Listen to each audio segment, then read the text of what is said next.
You're listening to Chatcast with your host, Tracee Dunblazier, the award-winning podcast that features interviews with luminaries of the mind-body-spirit marketplace. You'll hear from book authors and publishers, store owners and product creators, filmmakers, musicians, and many more, who'll all share insight and wisdom to help open your eyes to new creative possibilities.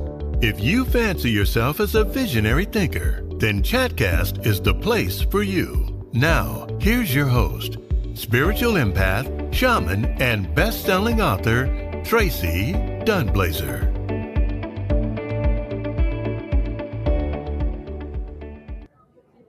Good afternoon, everybody. It's Tracee Dunblazier here with our special 2026 Conscious Life Expo edition of Chatcast.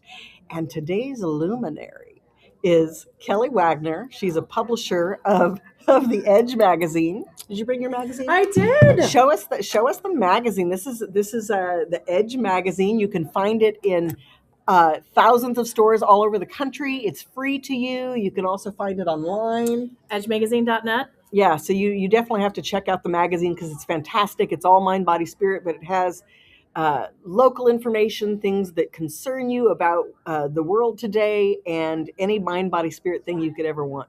You're going to find it there. So welcome, Kelly. Thanks for having me, Tracee. Where are we today? We are at the Conscious Life Expo here at the LAX Hilton, and we are in heaven. We are creating our own little heaven here at the LAX Hilton, right next to the airport. So you'll also hear this as big airplanes go by, which is always fun. Tracee, let's talk about the 16th floor and sunsets and watching planes take off. That was fantastic. And yes. I'm not going to see airplanes taking off the same than after experiencing a sunset with you. No, well, and you're welcome. You're welcome. They have a bar upstairs on the 16th floor, and it looks out on the runway, and it faces when the sun is going down, and so you have this beautiful golden sky with the plane tail right in the atmosphere, and it's pretty fantastic. So anyway, we've been having a ball, and it really hasn't even started yet. It officially starts today at 1:00.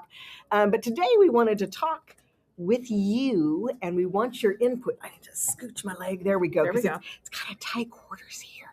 I wanted to talk with you about the reality of the new age. Let's just sit with that for a moment. I know. Right? So what does the new age feel like to you, Tracee? Well, I think that when you hear the word new age is kind of, the kids don't say that anymore. Nobody's saying we don't call this the new age, right? The star seeds, they've never even heard that term. But the age of Aquarius, we've just shifted. There's all of these astrological things that recently have been shifting, and we are fully into this time of Aquarius where things on the planet are going to dramatically change. And it brings up another buzzword or buzz phrase that people say, the new earth. A new earth is being created. And it sounds lovely. It sounds light and love, and it's fantastic. But as you can see, especially here in the States, it is a big old shit show. Labor hurts. Right? Yes. We're in labor right now. Yeah, we're in the birth canal. Yes, we had the head is not even crowning. No, but we're gonna have visuals today, everybody. It's gonna be great. Exactly. Hello. Yeah. Hello. It's like we're doing this, and then we're going back, and then we're doing this, and then we're going back, and they're like, I just want to go back where it was warm and safe and it didn't hurt.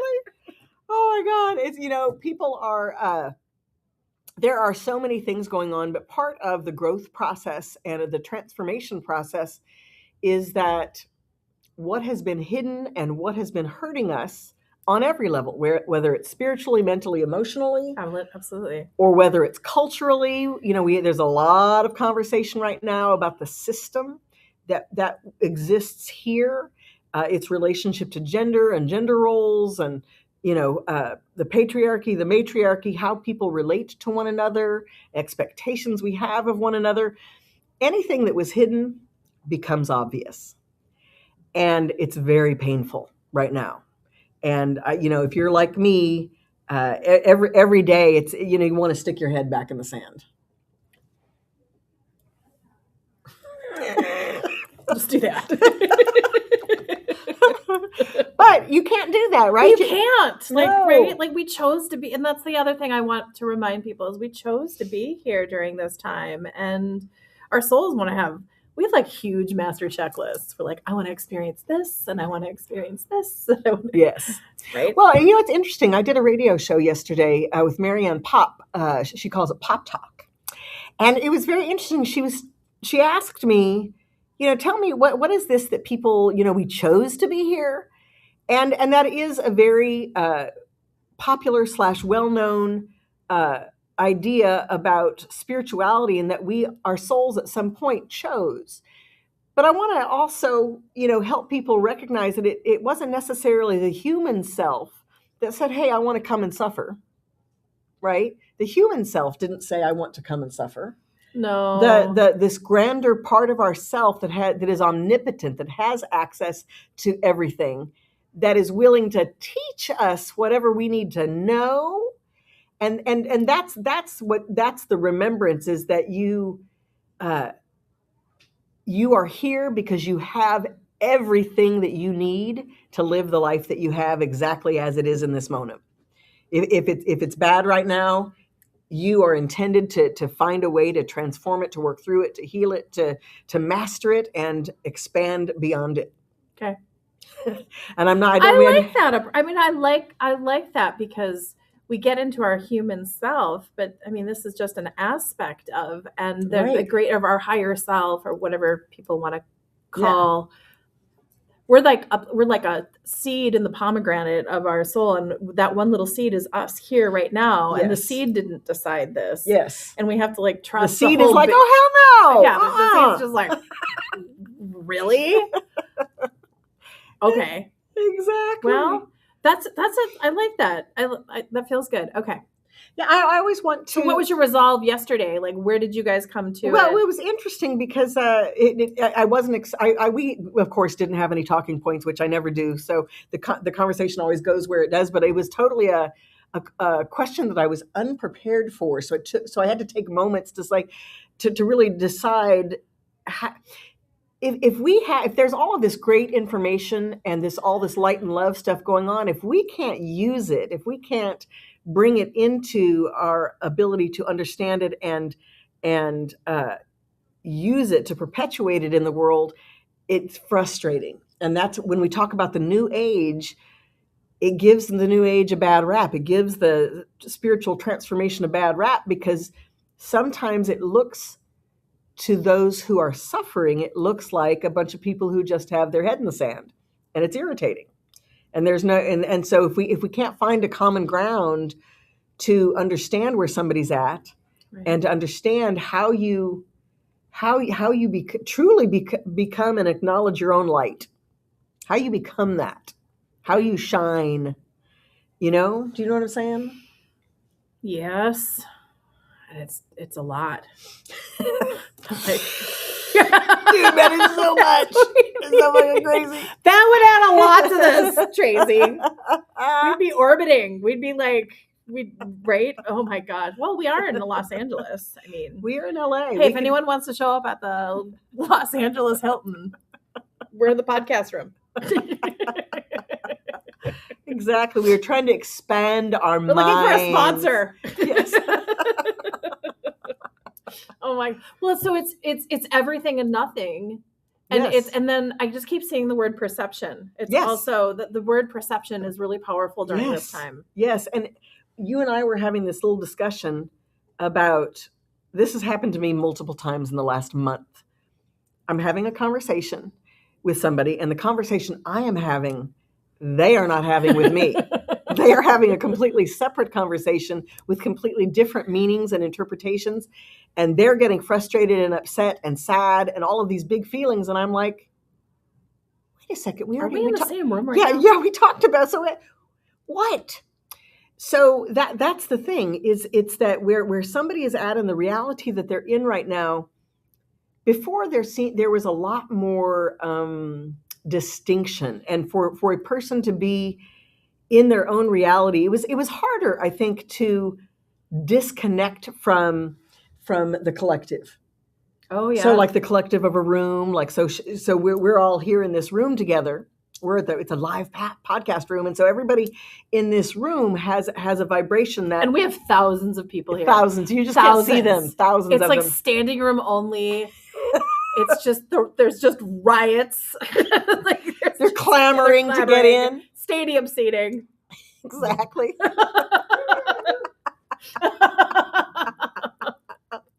So when collectives come together, the people that end up in the same the room space, just got totally full, like here, there, and everywhere. They're like, okay, come on in. Okay. Right. And so there's a collective vibration of people who do end up in the same place, same space together. Right. Right. And so that collective for thousands and thousands of years, or for decades and decades, whatever our reference point is, it has been harder to distinguish one's own reality while you're sitting in a collective. And today, that is one of the things that has changed right now, because the energy has shifted in vibration so dramatically that nothing can be hidden. Liars are going to still lie, but you're going to see it. And they're going to do it right in front of you. And they're going to make you trust yourself. When you say that MF is lying and I know it, and they say, no, I'm not. You're like, really? You get one more shot. Right?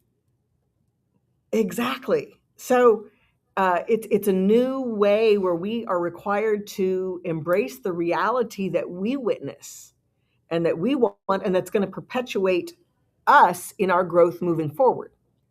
Where the collective meets. I'm just yammering on, so jump in anytime. I'm following your flow. Good. It's all good. So as you it used to be so black and white, and it's not black and white right now. Right. And it's not good and bad. It's everything all at once. It is, but the emphasis is on each individual, and you are intended to trust yourself, to trust your truth, and to discern what is going to take you forward. And what we're going to find coming up shortly, right, over the next years, decade. I mean, I think it's not even going to be decades. It's going to be the next months and years.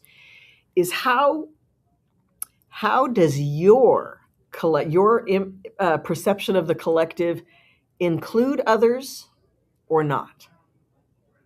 Do you include other people even if they're not like you? Do you? Whoa! Stop right there. Yes. Tell me more about that.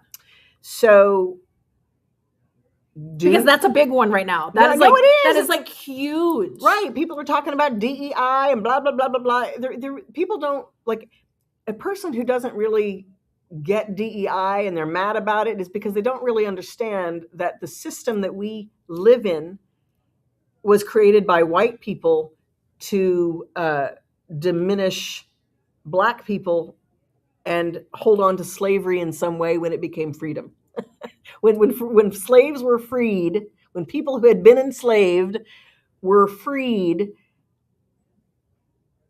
a whole set of people created a system that seeks to diminish pretty much everybody else but them.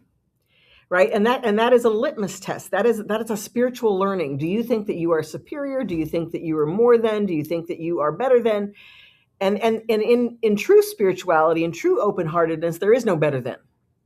Equality recognizes that there is value in everyone, and that when you bring a collective together, there is every person in that collective will bring a value to the whole in ways that we know about and ways we don't. And that's the ding, ding, ding right there. Like you might look at somebody and you don't understand their value, but it's not for you to understand. It's not for you to judge. It's not, if you don't know, then you don't know and keep moving. Right? But it doesn't mean that they don't have value. Right? And it doesn't mean that you're less than for not understanding their value. Right? But that just means your world is small, and you've got to continue seeking your own value and understanding your own value before you can begin to include other people in your flow. You know, it's something interesting. I was in healthcare for 17 years, and I was in and out of hospitals. And I'm the girl that shows up and I'm just saying hi to everybody. I don't care if you're the maintenance guy or you're the lab manager or you're a doctor or you're a nurse, like whomever. Like let's rock. Right. And I would get on elevators and I would smile at doctors. And it was really interesting. These older ones had, I don't want to say it's the caste system, but it was very much that hierarchy. Yes. And then the younger ones, they're high-fiving nurses and the maintenance guys and so it's a really interesting. I think there's also the changing of the guards and generations and history and historic. And I think it's like this the new kids coming in and the starseeds of the new earth. They're like, no, this is it. Like this is it. Right. And we're all like, no. There's the history in that. Yes. Okay, thank you for letting me ramble. No, you bring up a really interesting point because when I was young. Oh, you mean like we just graduated from high school? We did. We both just had facials. Can you tell? I know. Like, we're like glowing on like every level. There's no filters on this. This is how we show up. This is how we wake up in the morning, and it's like, bam! Thank you very much. So the crowd goes nuts when I you can't see them, but they are clamoring. They're clamoring. When I was younger, and I thought of our elders. Because I am definitely a starseed in my own way. I mean, I'm an empath, and so I'm kind of the generation before the starseeds, but I have some of that. You're a way shower. You're like, come on in. The water's fine. Yeah, no, come on. It's okay. I wish that's the time I wish I could. My mom knows how to do that. She could do it. She could clear a room. Yeah. Oh no, but you're like the little you're the little, like you like jump, you're like the scout. You're like the little, like the ranger. Yes. You had the big machete and you're like, hello. Okay. So when I thought of the elders. What's elders to you? Well, like at the 30 plus, 50 plus, 100 plus? At the time it was our parents and their parents. Okay, that's okay. And we're older than them now. In my family dynamic, we did not really have respect for elders, and my grandma, God bless her, but she loved her bitterness. She was hilarious, but her response to everything was, "Well, I don't know why you'd want to do that. That's stupid." Oh. And that was very much a part of her generation. That was how they grew up. But I remember thinking to myself, I don't automatically give respect to an elder. If they treat me well, then there is an exchange of respect. Right.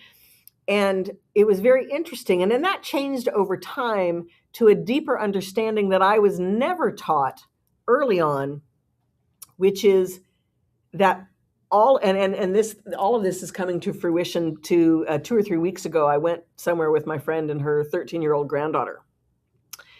And I'm having to carry this big ass box of books, and I was hurting that day. And I'm like, "Girl, can you get the box?" She goes, "I'm not going to get the box. You get the box." Oh. And I was like, part of me that went, I wanted to say something, and I was like, no, because she doesn't know me. Okay. I knew her as a very baby. So we hadn't been acquainted, and I was like, okay, I'm going to let that one go. And then as we spent the next 2 or 3 hours together, and as the day went on, I gave her a little more understanding about who I am and why I am and where I'm at and why I deserve to have some space and some help. Yeah. Right. And that's one of the things with the people that the people who were the way showers for us in ways that we didn't like. I didn't have to live like my grandmother. Thank God I did not. Thank God I did not have to witness things in the ways that she did and live through her experiences, because it was harsh. And that's why she's so stoic, and she's no longer with us, but that's why she was the way she was. And you've got the respect for that means that you honor what she did to clear the way for you to be who you are today. It's interesting. You're showing me like the women's right to vote. Mm-hmm. Yes. And, I take it for granted that I'm an American citizen and I have the right to vote, but under 100 years ago, I didn't have the right to vote. And all of these women and men that supported it are the ones that that tried, and they got it going, and they got it moving, and they got it closer, and they got it closer, and they got it closer. Yeah, and we're here again. Right? It's been on so many levels, and so, but it's you notice that there, I mean, absolutely there are people who are protesting, but there are so many more people who don't go out and protest, but they do the inner work. They do the spiritual work, the energetic work. They do the work of resistance, which means I'm not going to allow you to have authority over who I am and the rights that I have that are because I exist, right? And that doesn't mean infringing on other people. There's just no part of that is included, right? And that's the difference in our protesting today is that it is an individual experience that every single human being is going to be led to, like whatever is like whatever they believe, whatever their thoughts are, their thought process, their ideals, they're going to be led to the truth.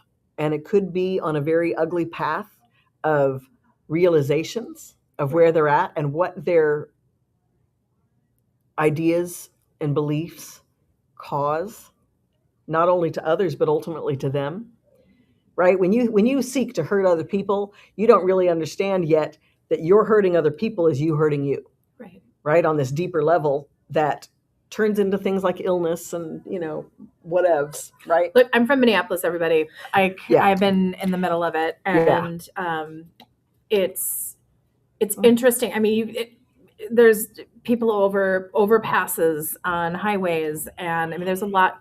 And when I drive by, no matter what the messaging is, I say a blessing. Yeah. And that I'm also so grateful that I live in a country that if you want to say these words peacefully, right, great. And if you want to say these words peacefully, great. Yeah. And it's really cool to be able to take that step back and to be able to be like, good for you. Like, right. Yeah. Again, respectfully, of course. And, I'm not going to open up the can of worms, but no. Right. But if you can, it's great that we do live in a country that we have the luxury and the ability to freedom of speech. Right.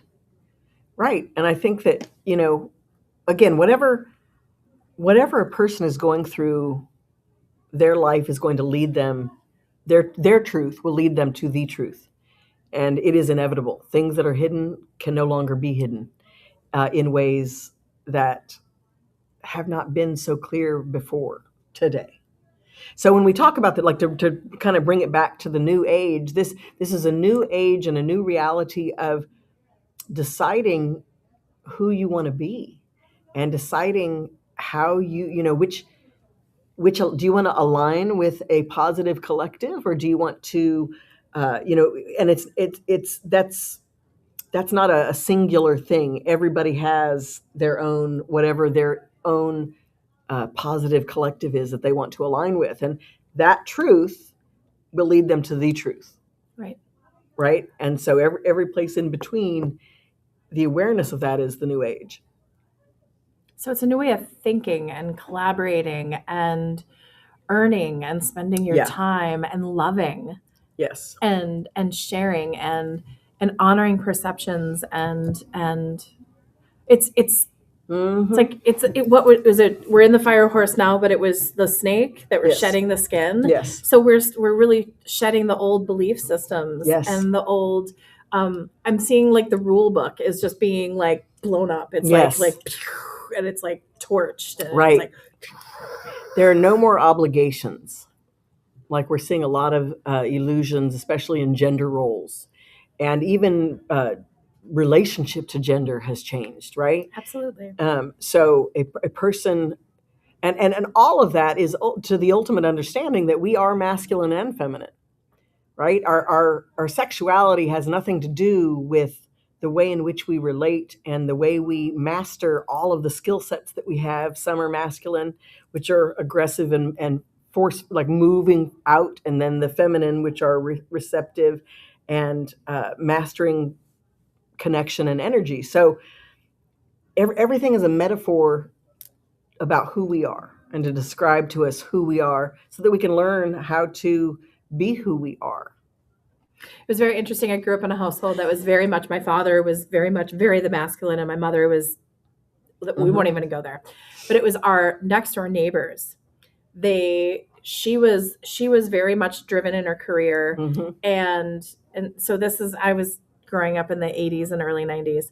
And he's the one that cleaned the house. He's the one that took care of the kids. He was the one, and he was this very large man. I'm not saying like, but he was very manly. Yes. He was a very manly man. Yes. But he's the one that did all the grocery shopping and all this. And I remember my dad being like, that's just wrong that he does this, this, and this in the house. And I remember even like I was a young teen and looking at my dad going like, what?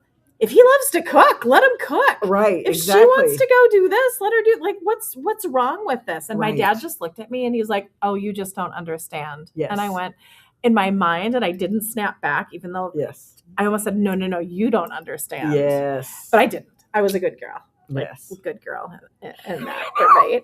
But like they were happy. Like, and then you find out that my neighbors.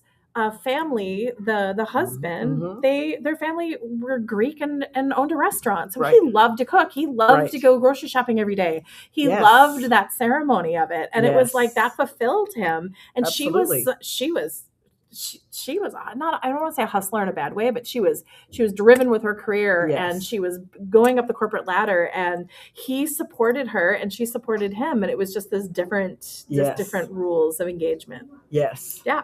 No, it's very interesting when we talk about gender roles and obligations and beliefs about obligations, about what men should like and what women should like and how they should live together. And relationships that last, they negotiate that. They decide in their ecosystem what works best. It's never good. You know, as a business owner, you would never put an employee with the wrong job. Right, just because they fit this sort of. Well, they don't have the skill set. Right. They may look the part, or you want them to be that, but they don't have the skill set to do it. You wouldn't put them there, right? Because that, as a business owner, that's not helpful to you. Right. So that we're having. I don't know if you know this, but I just recently learned that I'm a feminist. Good for you, Tracee. Right? I know. So, what keyed you off that you are a feminist? Well, my whole life, people have always thought of me that way. I did not realize, because I'm like, well, I'm not for women. I'm not for men. I'm not for or against anybody. I see us as all equal. Right. And valuable. And the gender roles that exist, my parents were very traditional. And my dad had the big job and my mom did all the home stuff. But if it had been another way for her, she would have done something completely different. But I learned that by being around it, but it has never been who I was. And I have definitely been that 13-year-old, like you to your dad, like, well, maybe you don't know. Yeah, I've been that girl to my friends' parents, because they were in a whole other level of tradition. I don't even know what to call it, just badness in terms of their ideas about relationship and race and all of that. And so I remember fighting with their parents. We never engaged in those conversations, I guess because my parents didn't have those philosophies, but man, it was hard as a kid. It was hard to hold my tongue. I worked for my dad for 17 years, and I did not hold my tongue as I grew up. And I actually left the company that was supposed to be mine because I couldn't.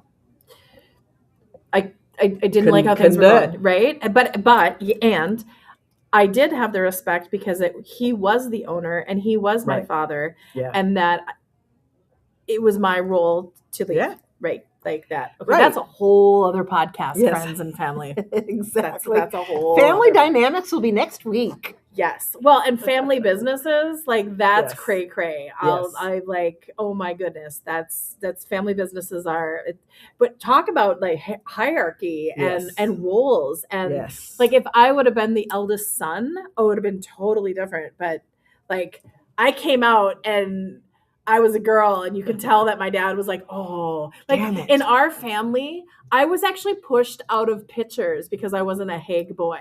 Oh yeah. Oh no. Oh my God. The shit's real. Okay, oh my God. I'm sorry. Yeah. Oh yeah. No. Okay. We like right. Oh no. Pushed out of pictures. Like right because right. And then I felt this layer of I don't want to say disappointed, because I know in a weird way my dad loved me, but it was really, really interesting. That was a hard one perspective when it was happening. You were like, no. I'm like, I'm a cousin just because I have a vagina and you guys have penises. Like, right? Like, come on.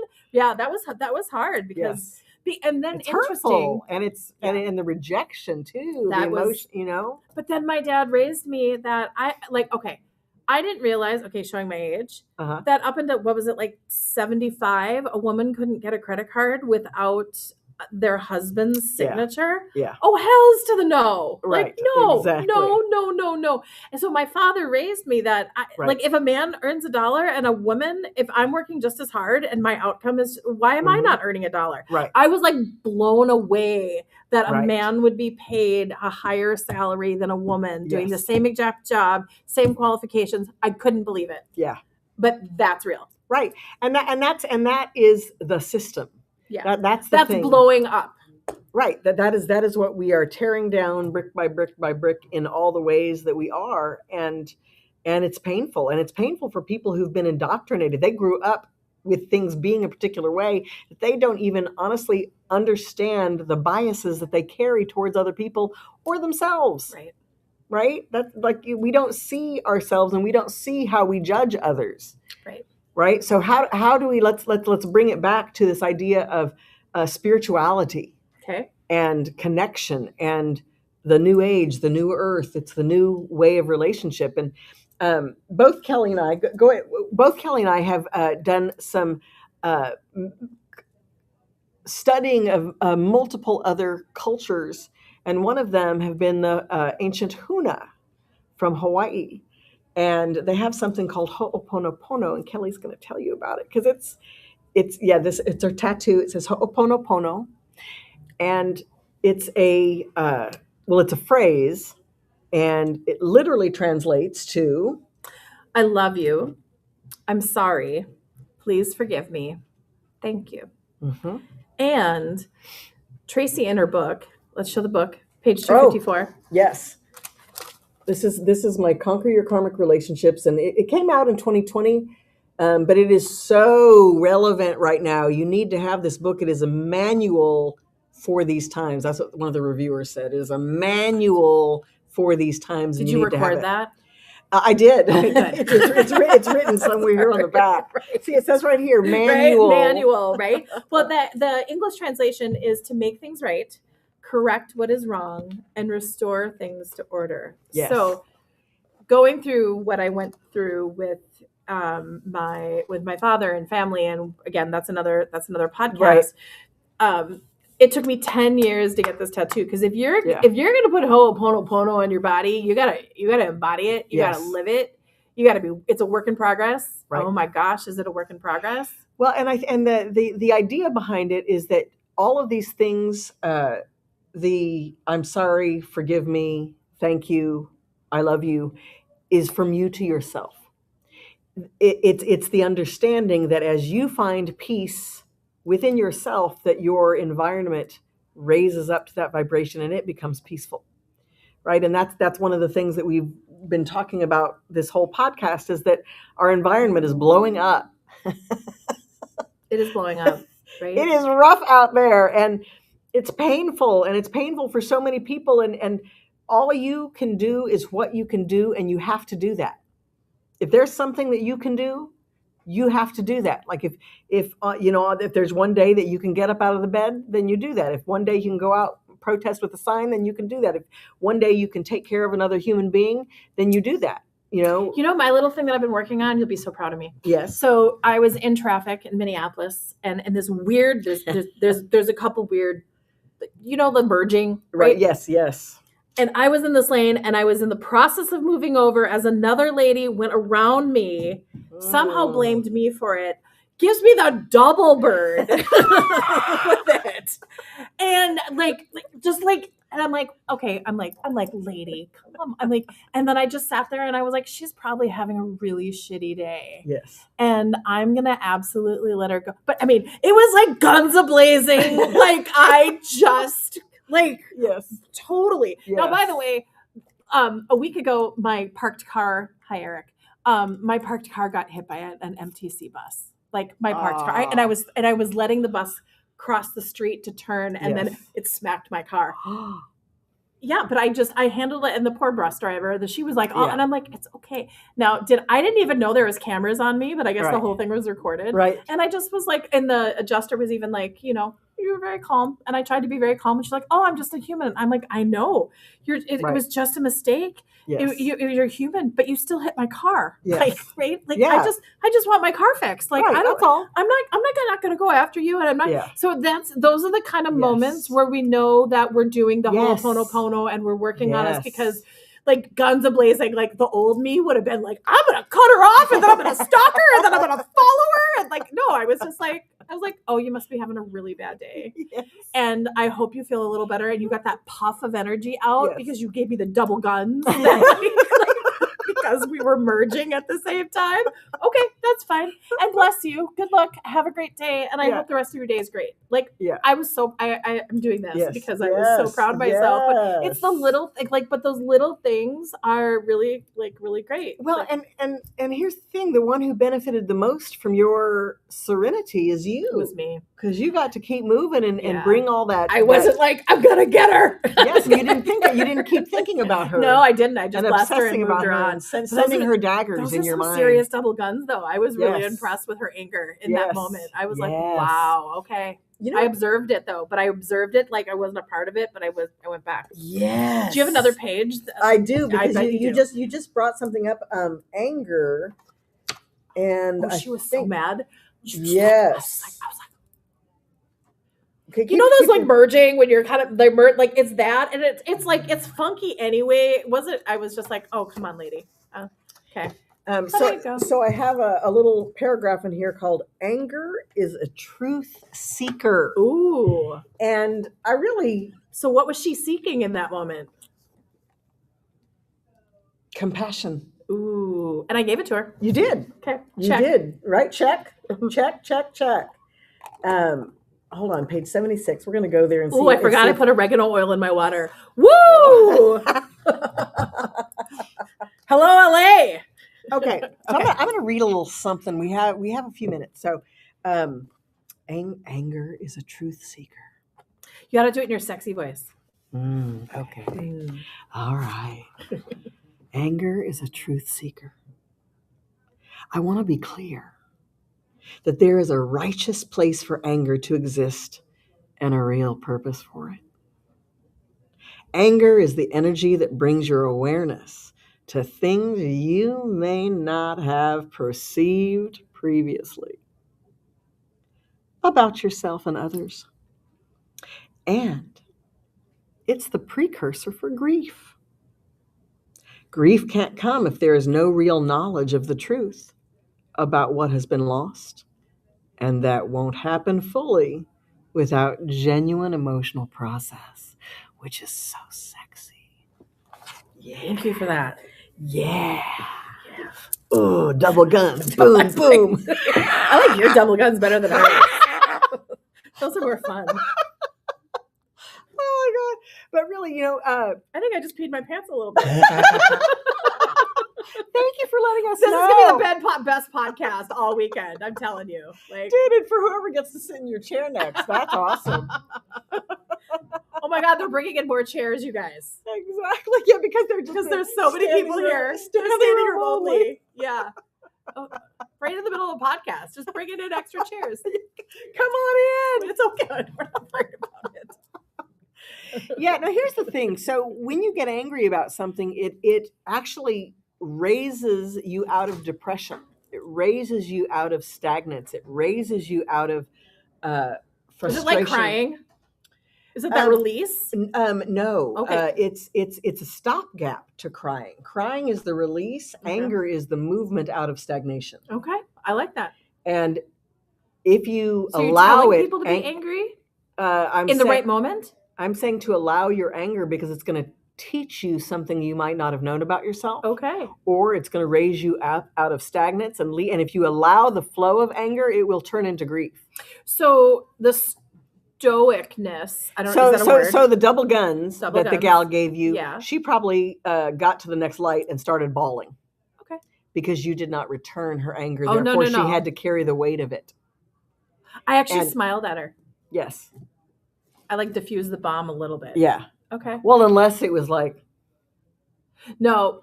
Normally I would do like Yeah, I'd blow go a ahead. sassy kiss, but I didn't do that. Okay, good. Like, Yes. right? No, I just We got to be clear because, you know, Yeah, there's a smile isn't always a a smile. smile isn't always a smile, everybody. You know that. But yes. Okay, wait, but let's talk about like your grandma, and let's talk about the men and women Yes. that were trained to be obedient, and they pushed it down.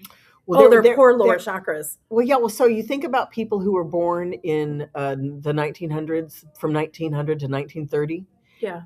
Or say, let's say they were born in 1915, and so they were teenage to adults during the Great Depression.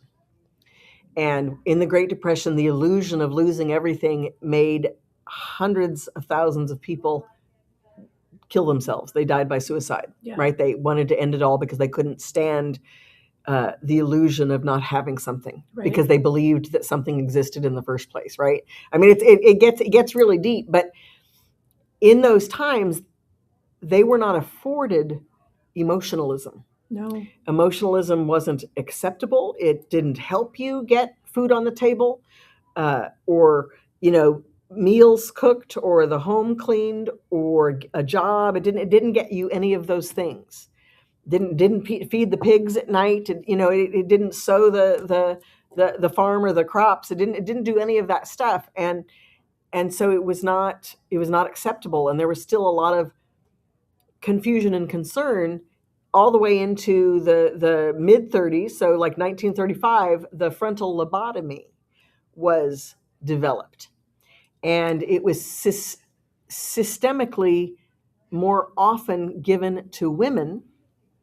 Probably 8 out of 10 were women who were given that, and it just stopped them from being emotional, because that's what they really considered. Being too emotional was a mental illness. I mean, can you imagine?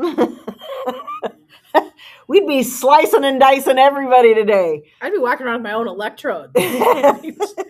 Shocked every hour on the hour. Just a little tweak. Yeah, so we had a real lack of understanding and acceptance and willingness to really expand into, Freud. I'm trying to think of how old Freud was at the time, but he was definitely alive at the time. But he was the beginning of the understanding, but even his understanding was deeply misogynistic, right? And very one-sided as far as gender roles were concerned. So anyway, we've been through a lot of stuff, and what's happening on the planet today is that the star seeds that are coming in, the Gen Alpha, Gen X, even the millennials, they have a completely different relationship to empathy and emotions, and they often have a deeper understanding, even if they don't have a better mastery, right? And so we've learned more, and that's showing with every generation that comes, and there's more of a connection to our higher frequencies and higher knowledge, right? And bringing those higher ideals into this earth plane. I'll say it that way. So my husband had a session with our mentor, hey guys, Maureen and Steve, yesterday, and it was kind of like an oil change session. And then at the end, the Galactic Council came in and asked him if he wanted a new contract, and he said yes. And hearing my husband talk about this and getting emotional and crying. I mean, I talked to him right before the podcast, and and I was like, good for you, man. Like, good for you for letting it go. And he's like, I went and I slept yesterday, and I did this, and then I did this for grounding. And so he really gave himself permission to really feel and process. And his dad would have never done that. Right. And his dad would have never done that. Right. And our son, and probably in his DNA, it says, don't do that. Probably, he has to fight against Boys don't it. cry. Boys don't cry. But he was totally like process. And I just was like, I'm so proud of you. Yeah. Like, right. Like, it's all good. And that's amazing. And that's, everybody's experiencing on some level that kind of process, even if it's not, emotional. We are seeing collapse in all aspect of our lives, whether it's emotional, it's relationships, it's business, it's finances. It's like we're having to change our patterns, and it's good and important and necessary to allow the big feelings to move through. When you cry for 10 minutes or more, it actually changes the neural circuitry in the brain. So when you take a day off to stay in bed and cry and sleep and cry and sleep and then get up and eat something and cry and sleep and then pee and then, like when you give yourself a day or two to do that, that is a blessing for you. That is how the body regenerates and becomes prepared to learn something new. Yeah. There's a physical and physiological process to releasing the old imprints and opening up for the new channelings that will create the future imprints of how you will behave, think, and experience life moving forward. There's a song called The Beauty and the Breakdown, and I forget who it is. I wish we could just like zoom it in right now and key it in. But it's this really powerful song about the beauty of the breakdown. And it's like, oh, yeah. Yeah, it is beautiful. And actually, and you probably know this, you've experienced it. When you cry and you like ugly tears. Yeah, okay. Big, loud, and ugly. Your heart becomes activated and it gives off certain hormonal chemicals that create the incredible peace that comes after having cried. And that's where the re-upping of your neural circuitry, your new ideas, you've created a space where you're now receptive to those new thoughts, ideas, and because you released a lot. You did. Like you dropped the cement blocks. This is what I'm saying is you're just blocking, but then this can come in. So exactly. People that are going through a lot right now, positive, negative, and everything in between, what words of advice do you have for them?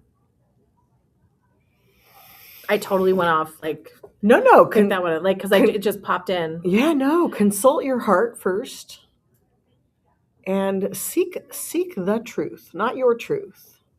Not what you've been told is the truth, not what you've always believed is the truth. Right. Seek the truth in your heart. What about trusting your gut? Well, yes. So when you say trust your gut, sometimes people have been taught something, and so their gut is based in their bias. Yeah, okay, there we go. And that's why we bring that energy up to the heart, because the heart is the one channel in the physical body that connects to our causal body, which is our highest self in this realm, if you will. So our brain is processed, our gut is processed. So by really staying centered in that heart space. Yes. Okay. I like that. The heart is where all the energies can converge and help you. Like the truth might be different than your truth, like your ability to be compassionate of a woman who just gave you the double guns. You were like, she's having a rough day. That is a tough road to hoe, lady, right? And so, wish I would have recorded it. So awesome. you felt that, and you connected to yourself, and that gave her a little light and love that made her sit with whatever she was sitting with. That she probably, like I said, she probably stopped somewhere and cried and let it all go. So you're welcome. You're welcome. Right. Well, and I didn't get mad about the bus either. I was like, the driver was like, and I had total compassion for her. And I'm like, I'm so sorry. And it was, I mean, I could never drive a bus and the turn like that.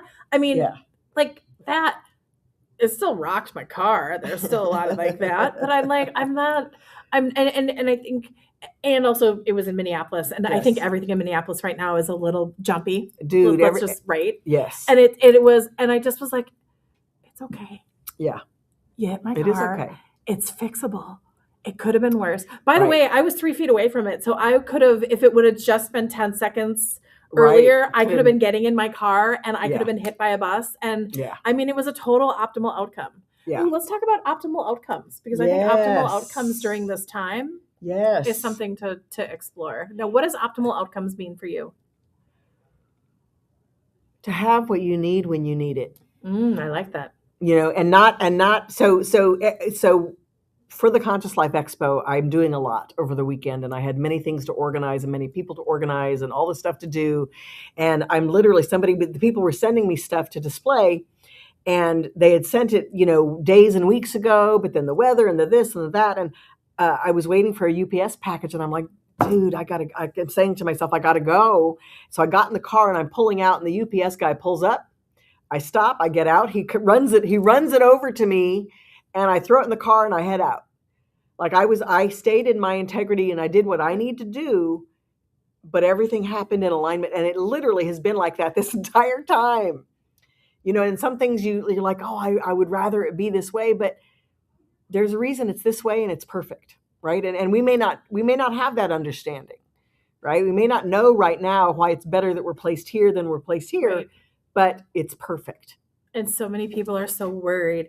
So my favorite optimal outcome story, yes, and I'll tell this one fast. Yes, my husband loves his car. Yes. Okay. Loves his car. Okay. It's worth loving. Like, right? Right. And he was going to a softball tournament with my daughter and parked in the back parking lot. You car guys or right. girls that love your car and you park it way back and like no one was around. No one was around. Mm-hmm. So he's done with the tournament. I think my daughter did well. And he realizes that somebody had backed up into his driver's side door. Oh. Like nobody was around. Right. And they didn't leave a note. Right. And they didn't, but like Steve knows every quadrant and every yes. inch of that car, and he yes. knew right away. So he took some time and assessed it and kind of had probably some emotions mm-hmm. around it. Yeah. Gets in the car, starts driving home, mm-hmm. and just misses a herd of deer that would have totaled his car. Wow. My daughter right. was in the front seat. My husband, wow. it would have been just horrible. Right. So yes, he got in someone dinged yes. his door, but if they actually gave him a gift by yes. doing that and giving him the time, so yes. he didn't total his car. Total his car or hurt or kill something. Or killed killed the animal, like whatever. Yeah. It would have been much worse. No, absolutely. So he actually came home. I was so proud of him. He came home and he's like, I just had an optimal outcome with this. And yes, my car got hit. Yeah. And we figured it out and the car is fine. Right. But he could have totally yes. there was so much worse. Absolutely. So that's a good optimal, like it still sucked. I mean, it's still not amazing. Right. But it's optimal. It is. It's optimal. And I think the other sometimes you're not going to know. Mm-hmm. You don't know what you don't know. Right. Right. So there could be a whole other set of circumstances underneath what's happening that you don't know. And so trust, that whatever way you find yourself in is the way that is optimal for you. That is a wonderful wrap up. How's that? Okay, what else are you doing this weekend, Tracee? How else can people see you? Oh, holy mackerel. So tomorrow morning. Feel you, get engaged with you, feel your yes, essence, yes, be in your space. Yes. With you. Yeah, here we go. So tomorrow morning, 10 a.m., we're dealing with the in-between realms. It's going to be a 45-minute free lecture. When you buy the ticket to come into the expo, you get to come hear me talk. And it's going to be fantastic. And then if you have a book you want to publish at the Coalition of Visionary Resources, that's going to be 10 a.m. on Sunday. We're going to have a whole panel of very experienced, there you go, a whole panel of very experienced writers and publishers and people who do this work. And so you can learn how to do that. And then on Monday, I will be doing a 2.5-hour post-conference thing on magic. No, I'm just kidding. No, it's called Unlock the Whisper. Oh, yeah. Spirit Channeling Essentials. So we're going to learn channeling, and it's going to be fantastic. I want to learn how to channel. Yeah, you do. It's going to be a fantastic. From Tracee. Dude, my presentation is like almost 30 pages. Like it is meaty and important stuff that gives you. You'll get a certification that will prepare you for the next professional certification. So if it's something that you're interested, you've always wanted to do it, or you might want to do it professionally, come on down 2 to 4:30 on Monday afternoon at the LAX Hilton. Kelly, what else do you have going on? Well, I have the magazine, so yes. Always check it out. edgemagazine.net. I have a podcast called The Being Curious Show. We just got our 1,000th download. What? Right? So nice. Check out Edge Magazine. March 7th and 8th, if you happen to be in Minneapolis or within like 500 miles. No, just kidding. Yes. We're having an event. It is called the, oh my God, why am I forgetting? Like, okay. I know. Right? Like we just went to forgetting. Like, okay, Eric, oh my gosh. This is Edge Life Events Reawakened, yes. Minnesota's leading holistic spiritual expo. Yes. We have Alexandra Weinman and Lorraine Flaherty coming in from London, who are going to be doing some planetary work on our Friday night Unite Minneapolis event. Nice. And then on Saturday and Sunday, we have 50 plus vendors. We have 4 tracks of speakers. We're doing like all these beautiful things. So that's in Minneapolis. And then Sioux Falls in April. Check that out. And then just edgemagazine.net. We're on all the socials, all that kind of stuff. Okay, so one thing that is our unification is cover. Let's end with telling people about cover and how they can get involved and the CVAs. And Madam President, the floor is yours. Yes, thank you so much. The Coalition of Visionary Resources is a trade organization. It's a nonprofit. We're the trade organization for the Mind, Body, Spirit marketplace. So if you have a small business that's Mind, Body, Spirit related, any form of business, we want you as a member. You can be anything from a patron to a free, an unpaid membership. And then we have the 2026 Cover Visionary Awards, which are coming up. We are the premier awards program for the Mind, Body, Spirit marketplace. And we've just added all of these deck categories and these visionary categories. So you can enter that. You have until March 15th to enter your product or your book or you.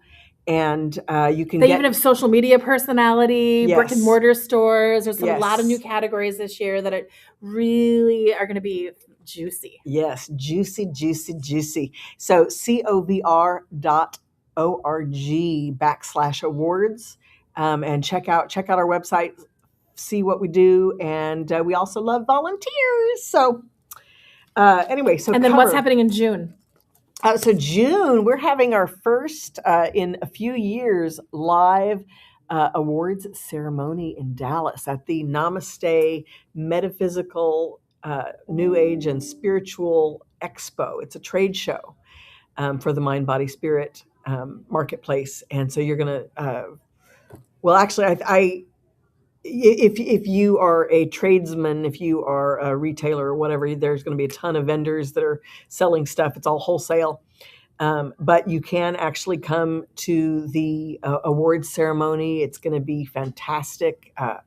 Anyway, we're very excited, and we're excited to bring to you. We have so many new products and new people that have been nominated for awards this year. It's pretty amazing. So stay with us. Put yourself on our mailing list, and you'll get to be alerted to those things as they come up.